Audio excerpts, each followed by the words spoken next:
They hanged him on the very ground where the house now stands, and the rope was too short for the drop. So instead of a quick death, he strangled for the better part of an hour, swinging back and forth like a pendulum in front of the whole town. The man who built his family's home on that spot watched it happen.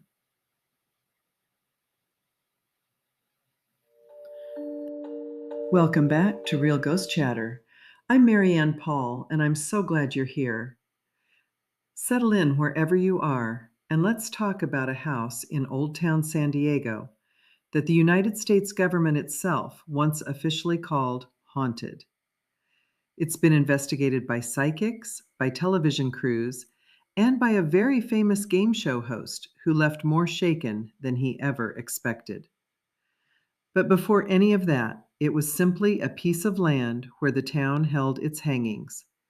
And a man who watched one of those hangings decided to build his dream home on that exact spot anyway. What happened to his family afterward is the reason people still talk about this house more than a century and a half later. Let me introduce you to Thomas Whaley, because his story is really where all of this begins. Thomas was a young merchant from New York who came west during the California Gold Rush, chasing opportunity the way so many young men did in those years. He made his way to San Diego, and by 1850, the town was still rough around the edges, small and dusty and a little bit lawless.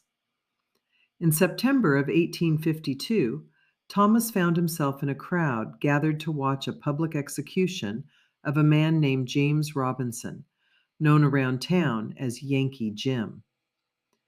Yankee Jim was a drifter with a history of trouble up north, and in San Diego he'd fallen in with two other men in a scheme to steal a small boat out of the harbor. It was a clumsy crime, and the three of them were caught quickly. Yankee Jim stood trial for grand larceny, and as it happened, two of the men sitting on his jury were the very owners of the boat he'd tried to take. He was sentenced to hang. Yankee Jim was a tall man, well over 6 feet, and whoever built the gallows that day hadn't accounted for his height. When the cart pulled away from beneath him, his feet still brushed the ground, and instead of a clean break of the neck, he was left to slowly strangle.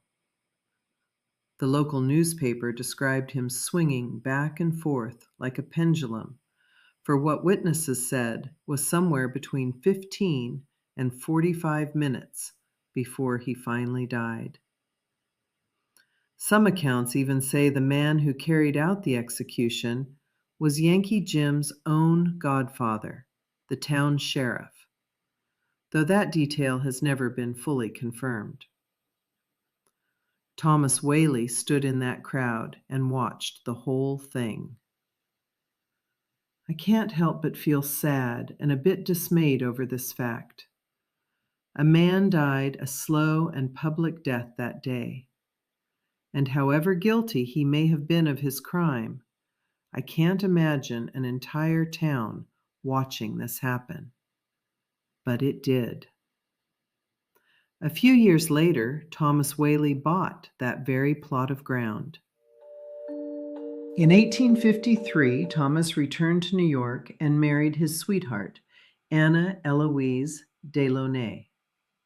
The two of them made the decision to build their life together in San Diego, and by 1857, Thomas had completed construction on what was considered the finest home in all of Southern California at the time, the first two-story brick building in the entire region. He built it on the exact spot where he had watched Yankee Jim die 5 years before. Friends and neighbors warned him.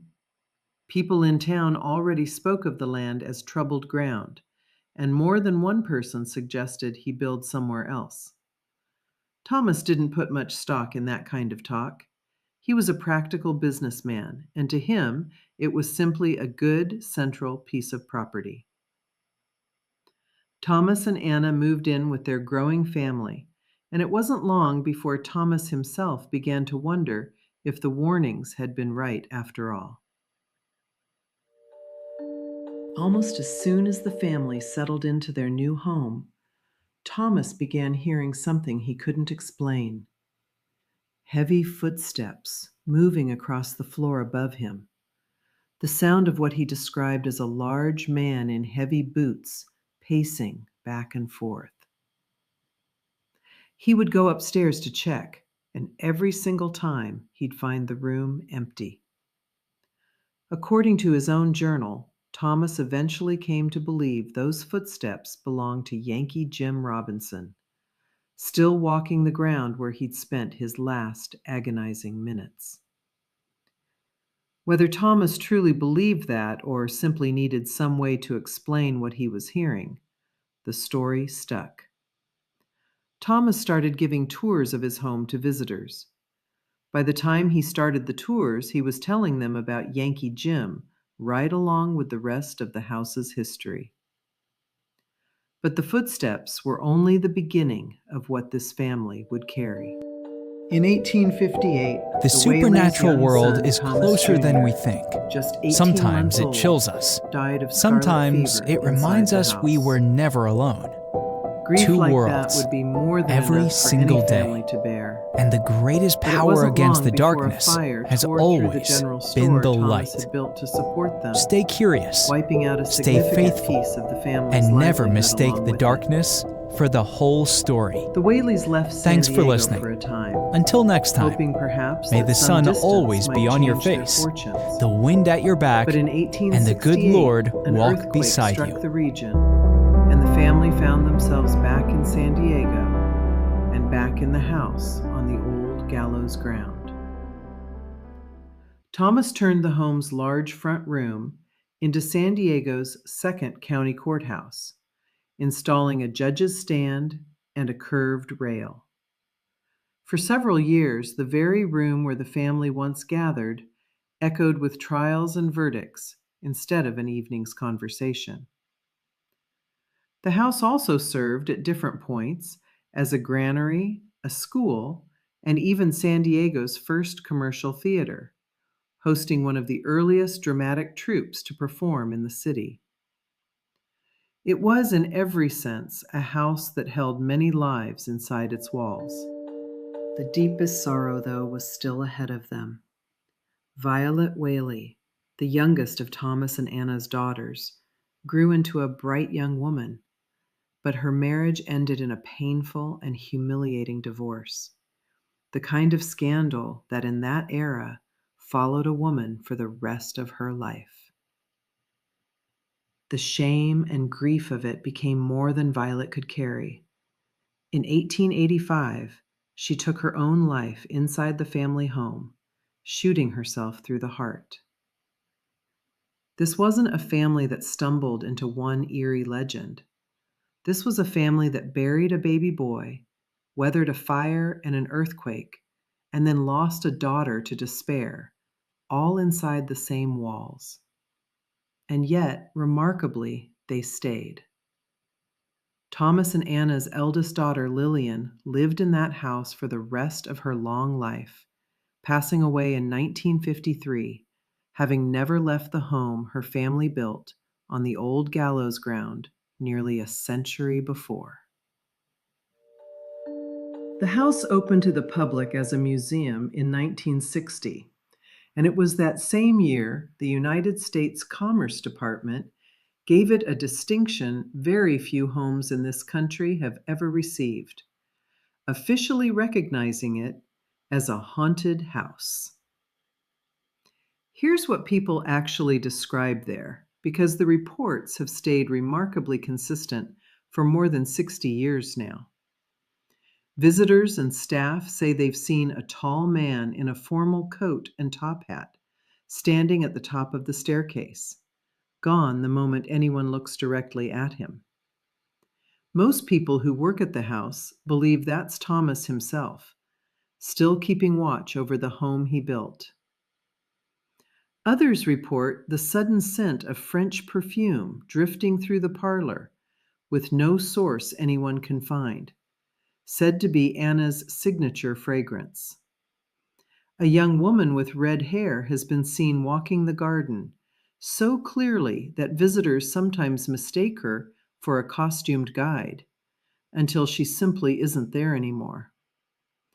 Near the archway between the music room and the front parlor, roughly where the old gallows once stood, guests have described a sudden tightness in the throat, almost a choking sensation that passes as quickly as it comes.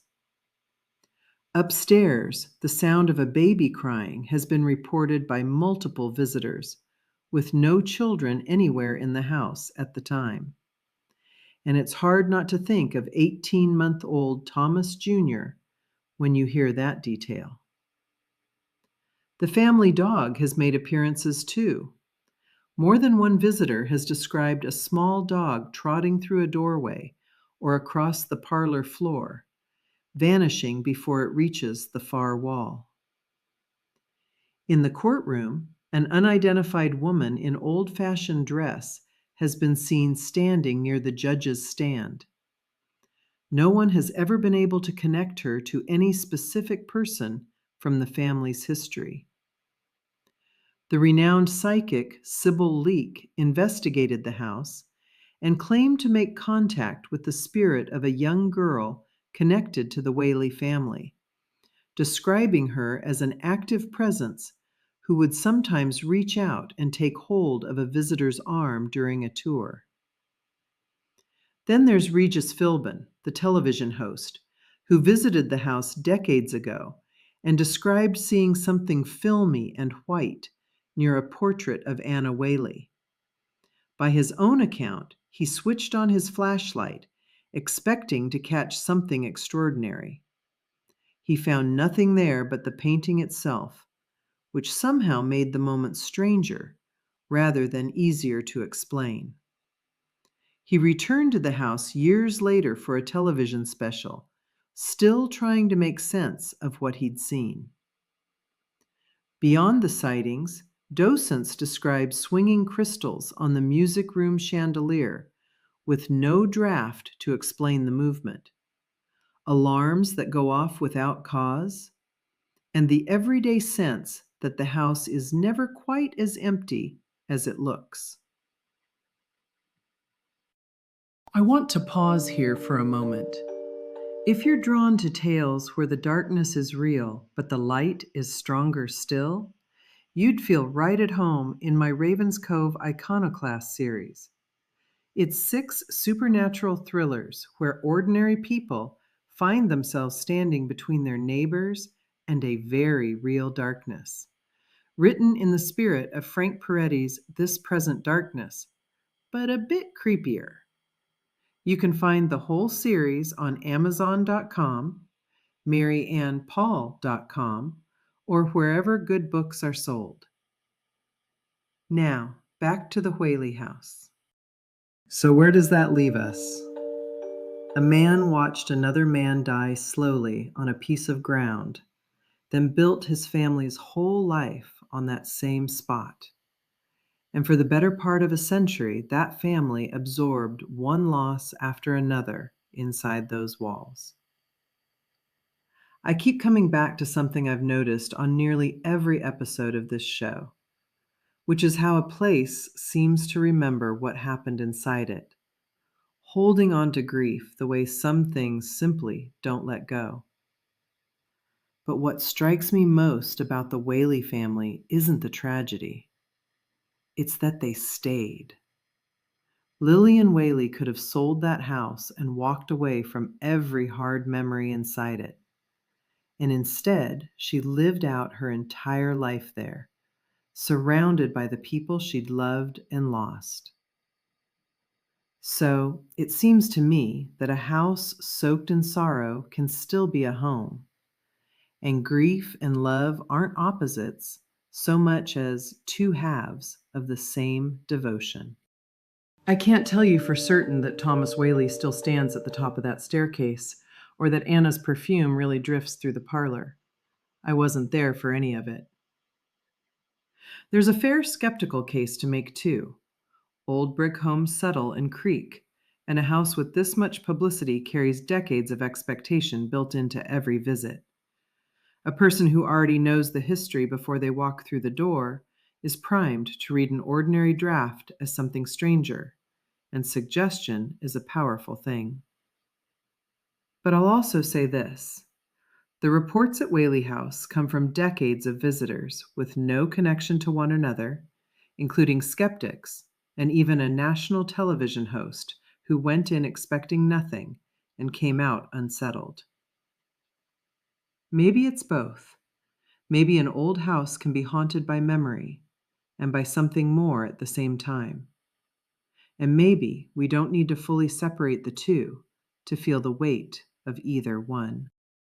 If you ever find yourself in Old Town San Diego, the Whaley House still stands, restored and open for tours both by daylight and after dark for those who want the fuller experience. Just know that if you visit, you'll be walking through rooms that held a family's whole life, its sorrow and its love both. And by many accounts, you won't be walking through them alone. Even in a house that has seen this much loss, the darkness doesn't get the last word. A family endured heartbreak enough to break most of us, and they chose, generation after generation, to keep calling that house their home. The words I want to leave with you come from the book of Joshua, the 24th chapter, the 15th verse. And if it seem evil unto you to serve the Lord, choose you this day whom ye will serve. But as for me and my house, we will serve the Lord. Thomas Whaley built his house on ground that had already seen death, and his family carried grief inside those walls for generations. But a house is more than the ground it's built on, and more than the sorrow it holds. A house becomes a home when the people inside it choose again and again what they will serve. And whatever still lingers within those walls in San Diego, the Whaley family chose love and chose to stay. Until next time, may you walk in the light. May your own home be a place of peace. And may whatever follows you home from a story like this one be nothing more than a good tale to tell. The supernatural world is closer than we think. Sometimes it chills us. Sometimes it reminds us we were never alone. Two worlds, every single day. And the greatest power against the darkness has always been the light. Stay curious, stay faithful, and never mistake the darkness for the whole story. Thanks for listening. Until next time, may the sun always be on your face, the wind at your back, and the good Lord walk beside you.